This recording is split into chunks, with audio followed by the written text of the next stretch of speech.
Greetings, this is the Questing GM. So I'm back with another Questlog video to conclude December 2019, as well as, I might as well just do a review year of 2019 and what I thought about it in general, and maybe talk about some plans for 2020. I'm not sure yet. Let's see where this video goes. So 2019 December is it's the holidays, it's Christmas, and being someone who celebrates Christmas, that's obviously it's a wind down year. It's a wind down month, and uh, yeah, I think I pretty much even stated that in my last Questlog video that I said that December would generally be a month that everything quiets down.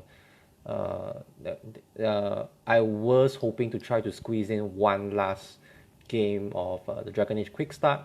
Unfortunately, scheduling fell through, so I wasn't able to get the game running. And part of the reason for that, I think, was because that I wanted some of the old members of my current gaming group to to really come in together and have one last hurrah.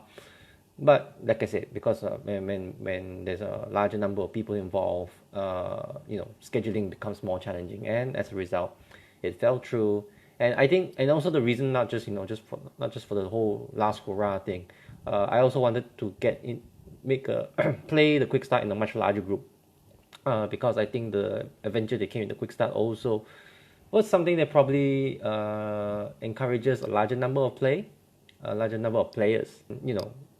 Me being greedy, since this was going to be my 7th quick start of the year, I felt that that's probably that's a bonus if I could actually run the quick start adventure in itself. But like I said, things didn't work out that way. So 2019 December ended up with being a silent month silent month in terms of gaming, in terms of what I'm doing, and as far as for the channel goes, I pretty much just hit my usual schedule.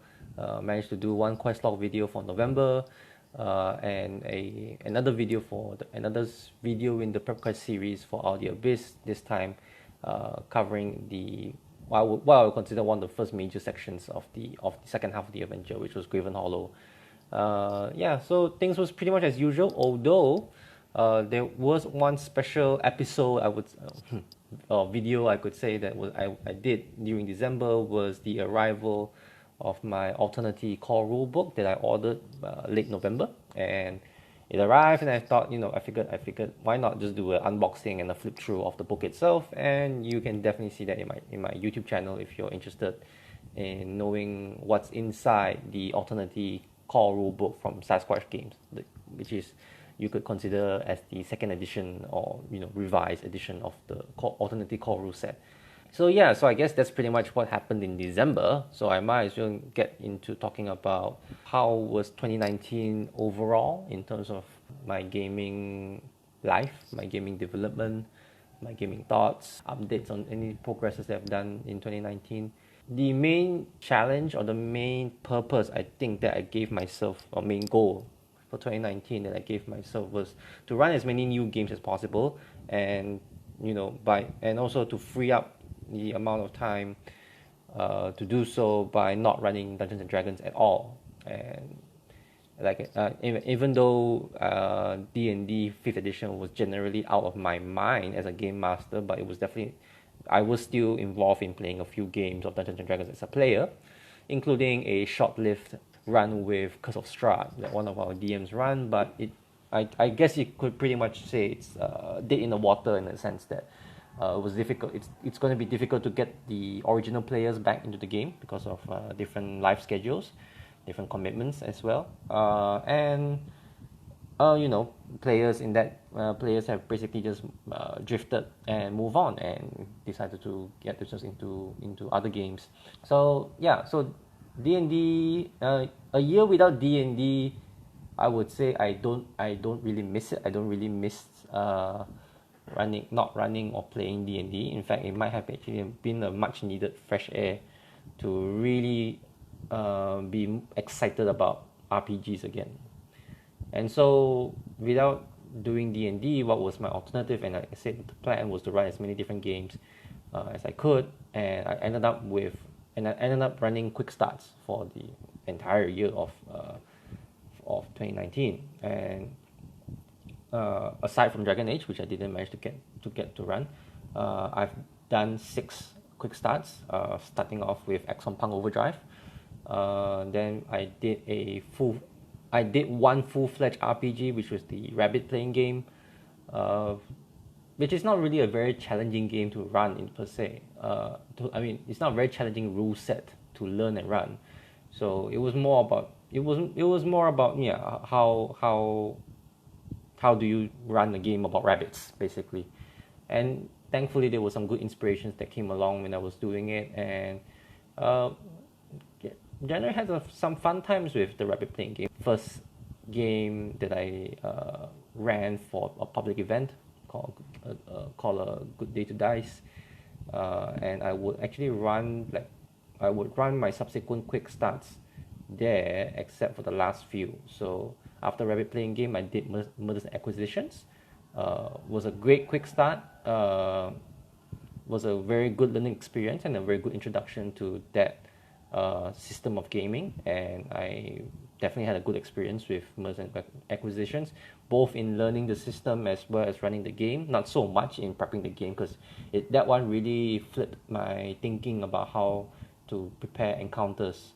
And it turned out well because I guess because the system in itself encourages a certain way of prep, and if you manage to wrap your head around that, it actually generally makes things a little bit easier. So it was definitely one game that I definitely had some good impressions on, and probably hoping to run a fuller version of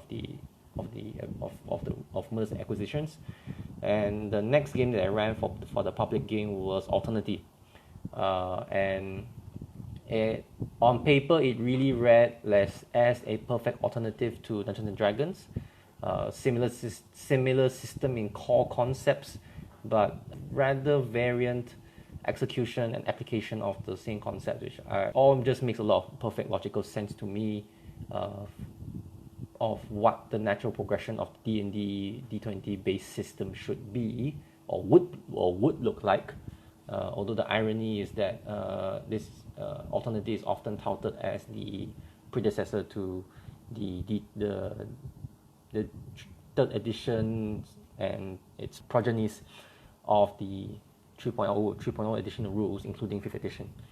Yeah, so running it, however, was a little bit challenging to teach, because it is a rather complex rule system, especially, and it's even more challenging for a group who hasn't good familiarity with the D&D 5e, and they probably wouldn't appreciate the advancements or the innovation that was done, in contrast with what currently D&D 5e is doing. But it's a rule system that I think I'm willing to invest in a little bit more, trying to find a bit more applications to it, besides sci-fi, and hopefully, if Sasquatch Games doesn't want to do a fantasy version of the alternate core rules, I think I would like to pick up that challenge, or at least indulge myself in imagining what a fantasy version of the alternative rules would look like.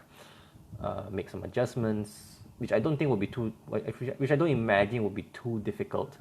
If you just file some serial numbers off 5th edition and just apply a new, and keep the whole of D&D 5th edition, but change a bit of the core engines that's running underneath into Alternity. And I think a lot of D&D 5e's players who are looking for something a little bit more robust may appreciate it. But that's definitely something that I wouldn't go so far as to start design work yet on Alternative for fantasy, but it would definitely start after I've done a rule study series of the Alternative as a whole. So I've bought, and if in case it doesn't sound obvious to you, my love for the quick start rules, not necessarily the experience, my love for the quick start rules, led me to buy the Alternative core rule set, rule book. So in itself, so that's going to be some interesting reading to happen ahead. So after Alternative, I decided to take a break, as if you've followed some of my previous quest log videos, you will know there was some family emergency that was going on, so I had to take a bit of a break from gaming, both in real life, in terms of real life gaming, but not so much on the channel. I did slow down a bit on the channel, I guess, but I was still trying to make sure that I was sticking to certain schedules that I have given myself. So after my return to that, the next game that I ended up running, which was not for the, because of the whole real life emergencies thing, I decided to drop out from running public games. So I went back to my group, and then the next game I ran, the next quick start I ran for them was for Modern Age. So Modern Age was my introduction into the Age system, although it's not the first Age system that I read. That would obviously be preceded by Dragon Age. But Modern Age was the first quick start that I ran for the Age system. A very divisive experience for myself in terms of learning it and running it was ended up with two completely different experiences and expectations. One happier than the other.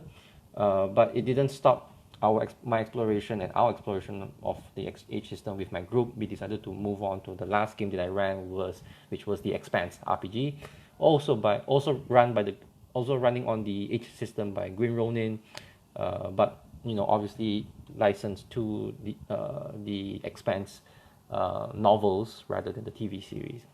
So that's 6 games in 12 months.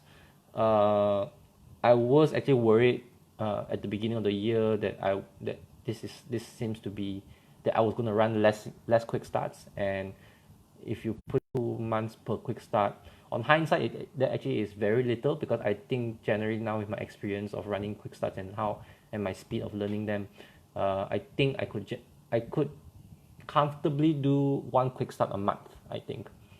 But like I said, there was a lot of learning process, and as I mentioned, that real life sometimes gets in the way. So I would say 6 quick starts in 12 months is a acceptable haul, I would say. Not an entirely unexpected one, I guess, but I would say it was a generally satisfactory gaming year of running 6 quick starts in a year.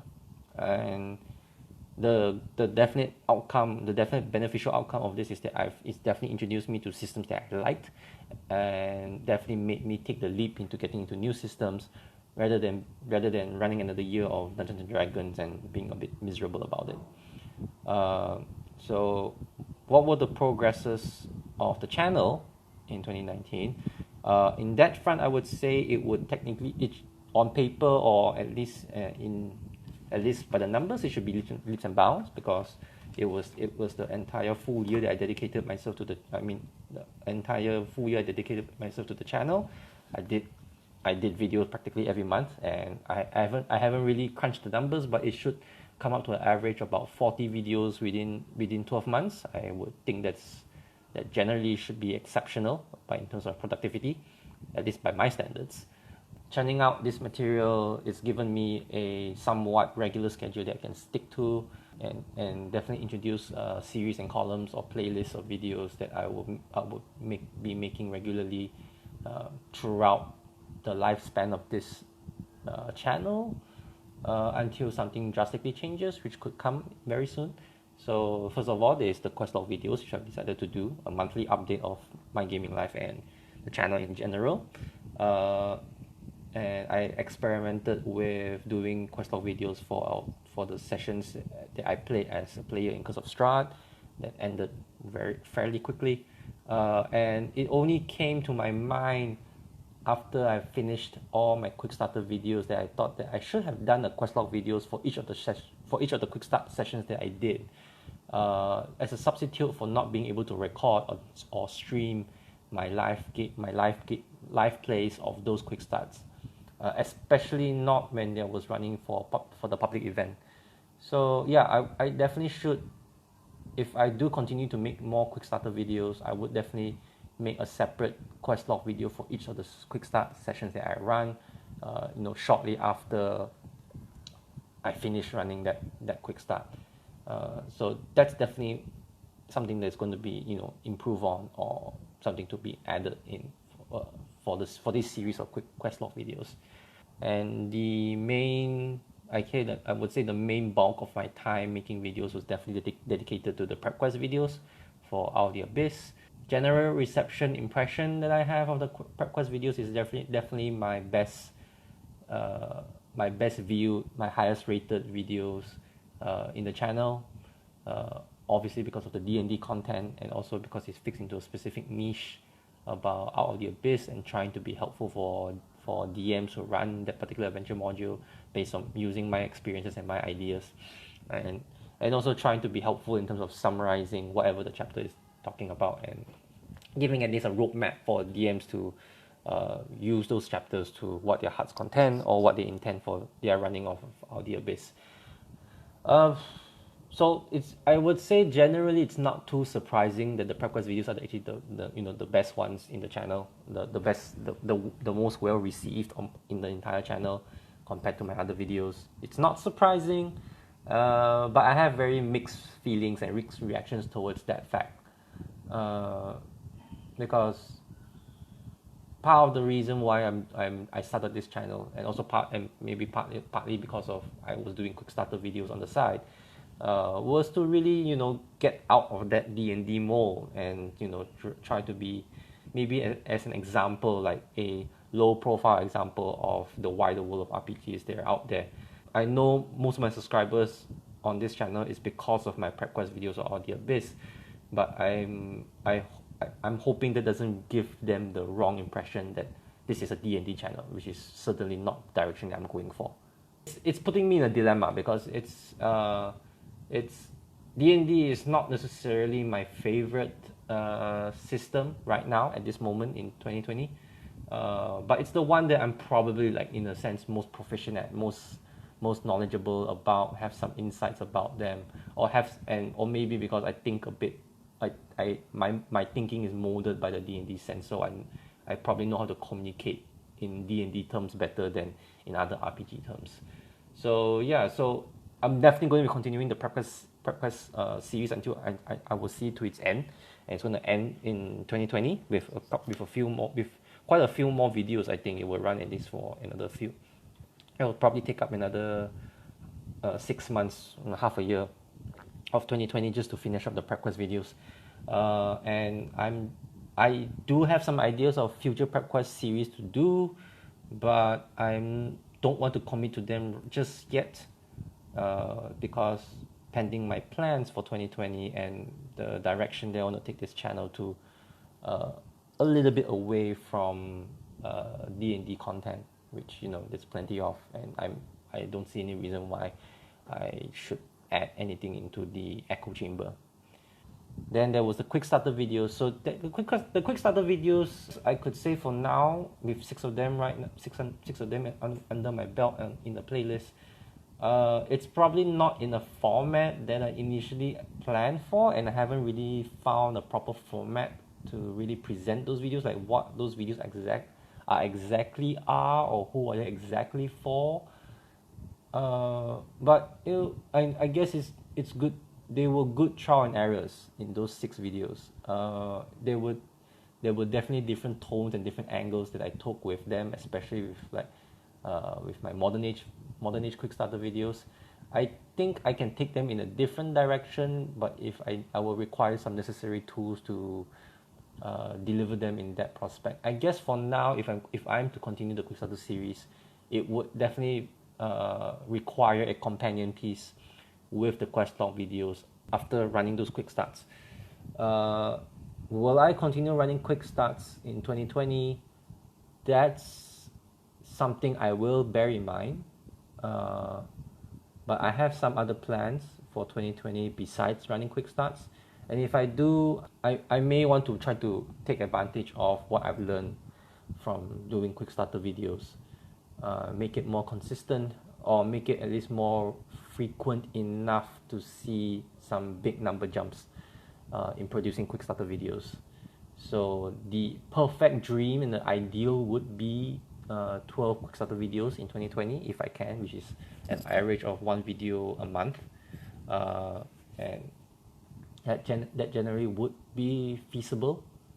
But I think I have other videos that is of higher priority that I would easily replace them instead of Quickstarter videos. So it's some ideas bouncing back and forth, but I need to really look into the practical sides of making quick starter videos. Like, is it even worth the effort of learning quick starts and making videos about them, sharing about them, versus other kinds of content. So yeah, so the quick starter videos were definitely a learning experience, but have I learned enough? That we'll find out soon enough in 2020. Okay, questing musings video. Oh god, questing musings video. I've only, not including the one that I did in 2018 when I just started the channel. I've only done three in 12 months, which was definitely not the numbers that I was hoping for. Definitely not the numbers that I was expecting it to hit. The questing musings video has been a real challenge to make, and surprisingly so. I guess because there's some really high standards that I've placed on making questing musings videos, trying to slot them in between quick starter videos and prep quest videos and quest out videos turned out to be a lot harder than I really anticipated. So the real challenge, the real question I guess I really have to answer about making questing musings video is, do I drop my standards? Do I make them short, concise, improv, spontaneous, and rambly or mumbly? Or do I really need to stick to something and go more in depth, really think things through, structure them, maybe draft out a relatively concrete script and direction and angles before making them? That's going to be the big question that I'll continue. I was asking myself throughout 2019, and I probably will be asking myself throughout 2020, because I haven't really come to an answer that satisfies both the practical aspects of making these videos as well as how consistent I should be in making questing musings video. Yeah, so I still haven't found a real solution to my questing musings problem. In fact, I may be sharing or delegating some of the thoughts or questions that I had for questing musings and ideas that I had for questing musings video into a different playlist or a different column of videos.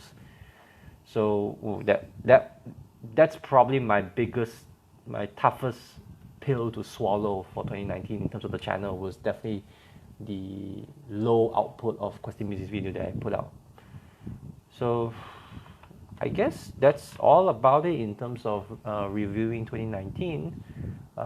Definitely, it sounds to me like there are definitely some ups and downs throughout, both in terms of gaming and in terms of channel. And it's definitely been a very interesting year, as someone who decided to do this channel in the first place. So we'll just have to see what's installed for us in 2020. So this is usually the part where I talk about plans for the month that we are currently in right now, which is January 2020. All I can say is right now is that January, as it so happens, is the month of Chinese New Year, so it's naturally going to be another very quiet month. Both probably, it'll be very similar to December in the sense that it'll be quiet in terms of gaming, and it'll also be very quiet in terms of the channel. Although I will be trying to at least make one prep quest more prep quest video before I go off on a holiday where I will be internetless for at least a week. I think a week, yeah. So that's my commitment for January 2020. Will I get to run that Dragon Age game? I thinking my luck is very unlikely on that front. Although that would be ideal. At least I get to do something before I hop off onto my short holiday. Yeah. Besides that, I think if if I wanted to talk about my plans for 2020, I think that deserves its own video, its own lengthy discussion and spontaneous thoughts running around. So I think I'll be addressing that maybe soon. I mean, like in a different video, in a different time. So I guess that's all for it for this video as well as 2019. So it's really a good place to stop, and I guess this will be the Questing GM signing out for now, and I'll see you in the next one. Good night.